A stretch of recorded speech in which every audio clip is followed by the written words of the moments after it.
Those were the comments of the commissioner. The reaction, a lot of it, this is from Trevor Bauer asking, so Rob, explain to us how you can be 100% sure but not confident they'll be at the same time. What changed between those statements? Players told you to set the season, but it's too early to set the season right now. Max Scherzer tweeted, Rob Manfred and the owners are walking back on their word again. The fans do not deserve this. I'll say it one more time. Tell us when and where.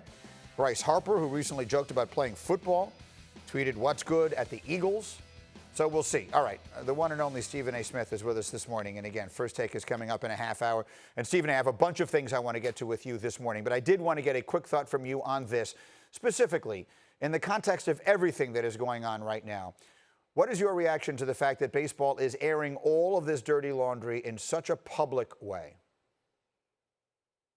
Well, I've always been a critic of Major League Baseball from the standpoint that they're always the last guys to the party. That's the analogy that I religiously use. With the whole steroids thing, if it were never for Congress getting involved and Bud Selig as the commissioner at that time really making it a priority, baseball would have never addressed the steroid issue, the amphetamines issue, some of the things that that has plagued the sport for many years. They're always the last of the party, and they've been assisted, as far as I'm concerned, by our federal government and by America, period, because of the label of its being America's national pastime. When you think about white picket fences and beautiful homes and mom and pops with their little kids at games or what have you, antitrust legislation and things of that nature have always strongly favored Major League Baseball. So as a result, they've never been incentivized to have to step forward and ever be ahead of the curve. They hold on to their tradition, their ability and willingness to police themselves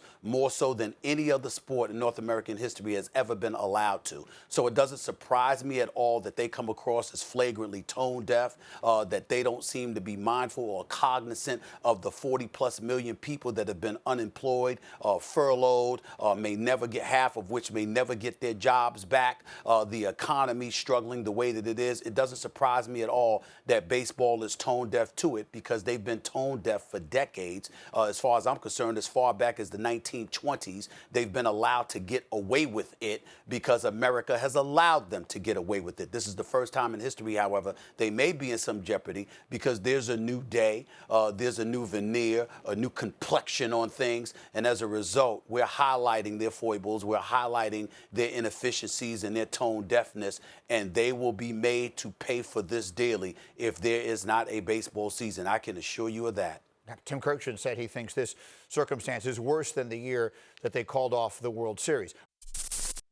Thank you for watching ESPN on YouTube. For live streaming sports and premium content, subscribe to ESPN+.